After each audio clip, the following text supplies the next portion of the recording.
Rory, it's so nice to have you today on the first episode Thank of you. the Herr Director Studio podcast. I appreciate it. Thank you. Rory, our paths have crossed a few times now. And when we talked previously about your story, how you came to where we are now, it's a pretty diverse journey that you have. And I think a lot of other directors have that as well. I've seen that with me as well. So you started with insurance, you went into event management, and then eventually became a film director. Tell us a little bit more about your story. Yeah. So I'm from New Zealand. I've lived in the Middle East for just over 13 years now. I first moved to Bahrain on my way, thinking that I would continue traveling. My parents were in Bahrain at the time, and I just stopped by to see what it would be like. And then, this was my first time traveling overseas. And that's the same for a lot of New Zealanders, is that we don't get to travel. A lot of them stay in country. Because it's far right? away. The closest we will get would be Australia, right? There's lots of similarities in our culture there. So to then travel and then realize, there is this other bigger world out there. Also, climate was a lot nicer, coming from New Zealand. And Bahrain just it was so interesting to see this, tiny little island, 80 kilometers long, 14 kilometers wide, and this bustling multicultural society, right? Yeah, that's 15 years ago? 2010. Yeah. Okay, yeah. Yeah. So eventually I mixed with some different people and got a job in Jordan, of all places, to start an online magazine there. Now, Bahrain is similar to, for instance, the UAE, Saudi, parts of Oman in terms of an expat culture, right? You get a lot of Westerners coming in looking for opportunities, whereas Jordan doesn't have that same kind of expat culture. So for me coming in there and coming from Bahrain, I thought, I can apply that same kind of style and knowledge and make friends and work that way. That was a total new cultural experience, right? And, had to find a way to make things work there. And the website that we were launching there had, it was mainly initially based on text online content, right? The whole idea at that time of video or video content was kind of just starting to take off. Vice magazine kind of going in that direction, right? And I really admired what Vice was doing, their small kind of content pieces.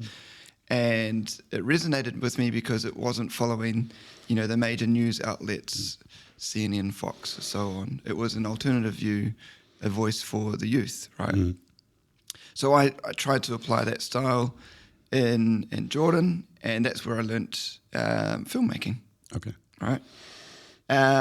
Fast forward a little bit, got moved back to Bahrain, worked for a production house there called Elements, and worked on a large TV commercial there with Omar Halal, Egyptian director, and Barash, which everyone knows, was AD but now has Bold, to produce EP there. And both of them said, "What are you doing in Bahrain? Dubai's the hub for media. We'll get you a job interview." And so they set me up, both of them set me up with an interview with Shane Martin at Boomtown Productions, and told Shane my vision is, I wanted to become a filmmaker. I still hadn't had that validation as of yet. And he said, "Well, if you come and work at Boomtown, you make your dream happen yourself. I'll give you that opportunity. But you need to prove that. You still need to work, for instance, as a production coordinator, work your way up." And I didn't know what I wanted to be. I was still a production coordinator. I didn't know what a director was, or a DP, or a producer, or an editor. So having those opportunities to work across the board, those different roles, that's when I decided I wanted to become a director. And Shane is a director himself and gave me that guidance and knowledge to shape me into becoming a director. Okay. How do you think your diverse background with other experiences, not necessarily in the filmmaking industry, Yeah. has shaped your view and your artistic journey as a director? Yeah. It's really interesting to think about what a director does, right? Because you shape that path yourself and you don't work with other directors, right? You might work with creative directors from an advertising agency or producers, but you're on your own in a lot of ways, right? And so you have your perception and ideas of what other directors do, and then you hear from other producers or advertising agencies their perception of what and their stories of what a director does, right? So you hear stories of directors who have come straight out of film school and they apply this style to their films. That great. Okay, the storytelling, the beats, the cinematography from a like a cinematic style of filmmaking from film school, right? Whereas I come from a diverse background of one, insurance, so a commercial background, understanding, well, what is it that a business actually wants to do? And then two, through my events experience and understanding and also a little bit of advertising marketing experience and then storytelling experience with the My Secret Jordan. Understanding what does it mean for a brand to want to communicate something, all right?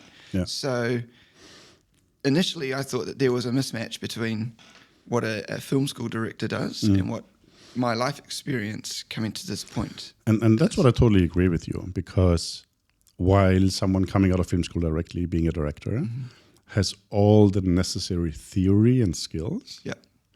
I think they're lacking life experience. And it's all about storytelling, right? In filmmaking, that's what we do.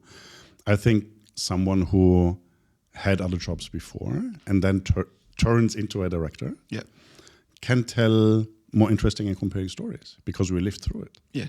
Right? And I haven't been a director all my life. I used to be a pilot and many things before that. Right? So, but I've seen things that I think help me shape a story differently than, and not comparing ourselves to Oscar-winning directors now, but there is no Oscar-winning director that just turned out of film school who is 23. Yeah. Because that's just not happening. You don't have the life experience in order to pull that off. Yeah. Right. Yeah. I mean, I'd say Damien Chazelle would be the closest to that. Yeah. I mean, I'm not sure if you've seen his short for Whiplash before the feature, right? But I hear what you're saying, that we need to have a bit of life experience in order to tell those stories.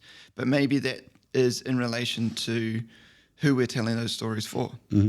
For instance, a lot of the stories we're telling from a commercial perspective comes from people who have had experience and worked their way up to become decision makers within a company, for instance. And they understand the brand value and the brand story and what that needs to be said and communicated, right? Whereas from a feature and a feature film or a short story perspective, narrative perspective, I've always believed that a director or a storyteller tells the best stories from their own experience. And sure, we can apply that through our own experience through the years. But from a younger director's perspective, coming back to Damien Chazelle's story with Whiplash, that story is told through a university student, at music school, which only a younger person who's just gone through that similar kind of high pressure art film school kind of style of education, and then tell that story. That's why it feels so relevant and raw.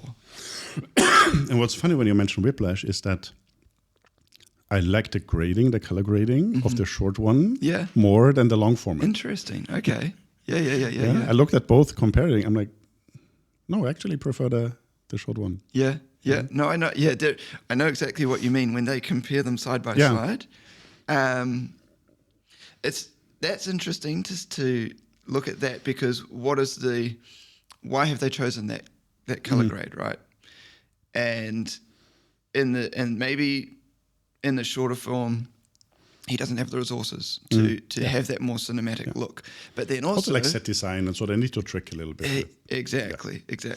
But then also, I mean, this is a whole conversation about color grading, right? It's not just about you see these junior color graders saying, "Look at my screenshots, and I've matched the color grade to these famous films." I mean, good on you. You've made an image look nice. A color grader a good color grader is in the name, where they can grade the image from shot to shot, so it's not jarring. There is a consistent look throughout that film, and it also tells a story. Yeah, I mean, everything we do in that process is telling a story, from the audio effects to the actual frame that we are framing to the color grade eventually and the VFX. You also mentioned something interesting. You were running a pirate radio station in New Zealand. Yes. Were you hiding from authorities all the time and fearing their... No. You could say we were pirate, but we were registered. Okay. But the name pirate comes from because we were low frequency radio. In New Zealand, and I'm sure it applies to a lot of countries, and in terms of the radio frequencies, there is a certain number of frequencies that are allocated for commercial use, and then national security, civil defence, so on and so on and so on, right? And so those top commercial frequencies, you bid on them, but they go for millions and millions of dollars, and that's why it's always, centrally owned and run and operated, and then your local frequencies, you don't get a local voice, right? And so my motivation was I didn't like what was being played on the radio. It was just all pop music. I don't like pop music. At the time, I was more into punk rock and rock and roll. And there's a gap where you can run a low frequency that has a radius of about 20 kilometers. And so that's how we got involved with that. We found some funding. We bought a radio antenna and just had a playlist that was on repeat. And then we'd, have little interviews like this. Okay. Because of that, I was able to promote music events through where the station was held, was at a live music event centre. So people listening to the radio would then hear about the events. And so it was all connected. Okay. So you didn't have your go bag ready in the studio? No, it wasn't illegal. Because you illegally transmitted. No, it wasn't illegal. No. Let's talk a little bit about your journey in Dubai. And why don't we start off in talking about something that you mentioned, which I found interesting as well, the blurry lines between agencies and production houses nowadays. What's your experience? It's such a hot topic, an interesting topic to talk about amongst ourselves, and yet publicly a lot of us in the industry are scared to talk about it because of being isolated and thought of, say for instance, agencies can be a big source of income for us directors and for production houses, right? And so to single out agencies to say, well, if you have your own in-house production house, what's in it for me as a director? Why would I want to bid against, for instance, a production house that has their own in-house directors, which are producing fantastic work? Yeah. But to me, that kind of goes against the formula that the industry is built on, which is agency picks top 3 directors, then the directors put their treatment together, and then it's based on not just the treatment, but the production house's quote for that treatment, right?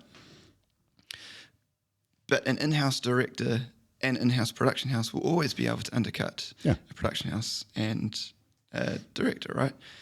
So that's really frustrating to see that. And I also used to have some perceptions of that. And since working with some of those production houses, there are safety lines put in place to stop that from happening so that it is a fair bid.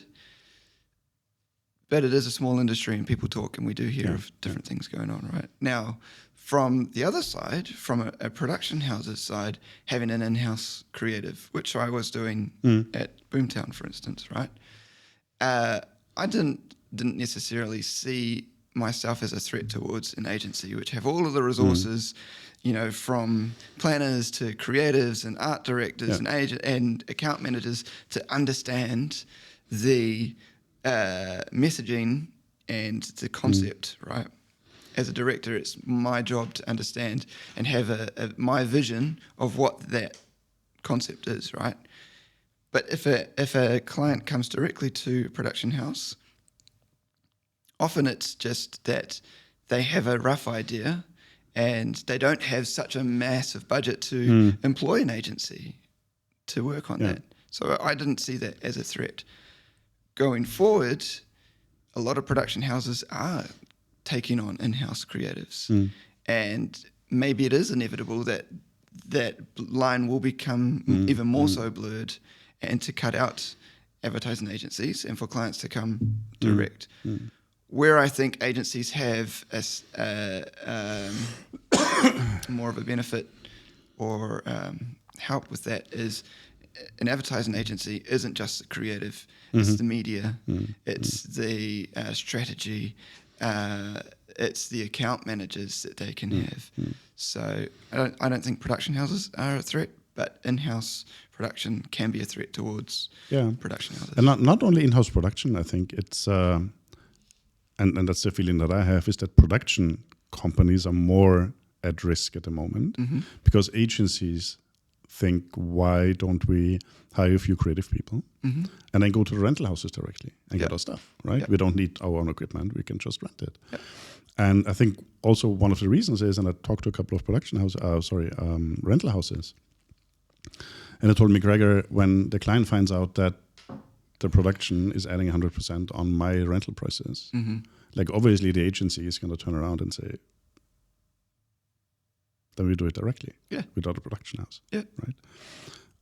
I think one of the reasons also is that while we have a solid industry here in Dubai, we're still very new and very young.